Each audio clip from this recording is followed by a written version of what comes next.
Yes, hello folks, we are now with the part 5 video of this miscellaneous exercise. It's the last question and quite a familiar question for us. They give us a statement and they ask us to write in 5 different forms. We have done it earlier in the exercise 14.4, 14.3 somewhere, where they had given us a statement and we wrote it in 5 different forms without making a mistake. So if then is given to us and then we have to write it in 5 different forms. We had understood the 5 different forms as first writing with implies, then with the only if, then sufficient written properly, necessary written properly, and then contrapositive. Those are the 5 statements in which phase in which we wrote it. So let's continue. First, a triangle is equiangular. If a triangle is equiangular, then it's an obtuse angle triangle. So a triangle is equiangular implies, that's our first usage, implies that it is obtuse angled triangle.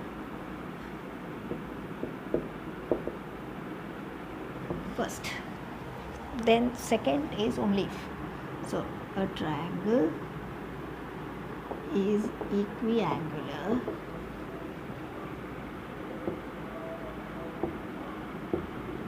only if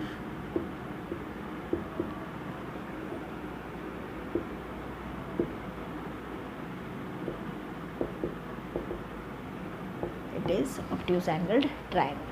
Then sufficient, we should keep up the order.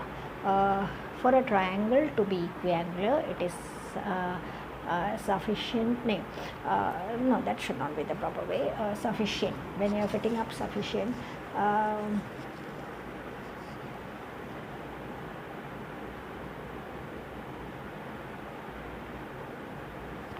you could write it in reverse order. For an obtuse angled triangle, for a triangle to be obtuse angled, it is sufficient that it is equiangular. You can reverse the order when you write with for.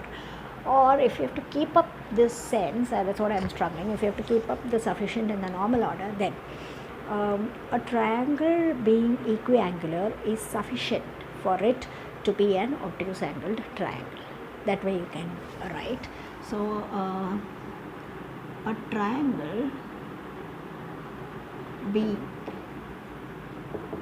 equiangular is sufficient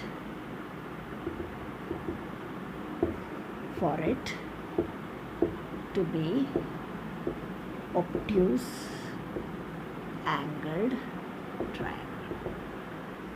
With for, if you want, you can reverse and write. Then that way it's easy also.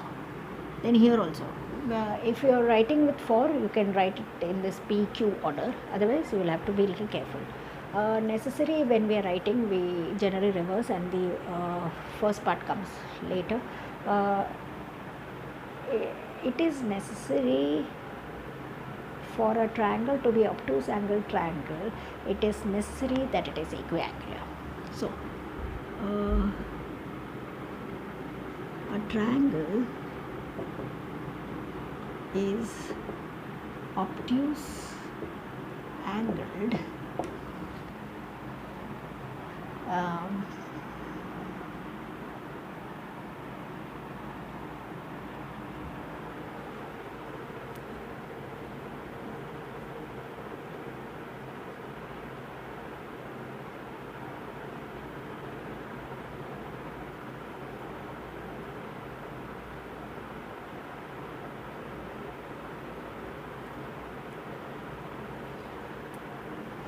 for a triangle to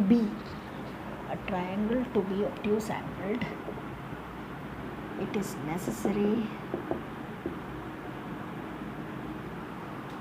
that the triangle is equiangular.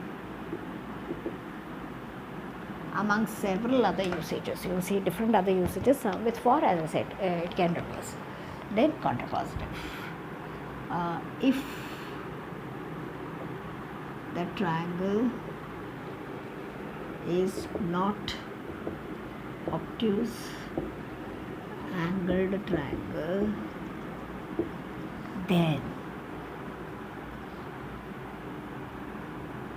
the triangle is not equiangular, then the triangle is not equiangular. If the triangle is not obtuse angle triangle, then the triangle is not equiangular. So that is a contrapositivity, and those are the 5 ways of writing this in the given order. So that's about our mathematical reasoning chapter. In the next video, we are starting with the next chapter on statistics. Thank you.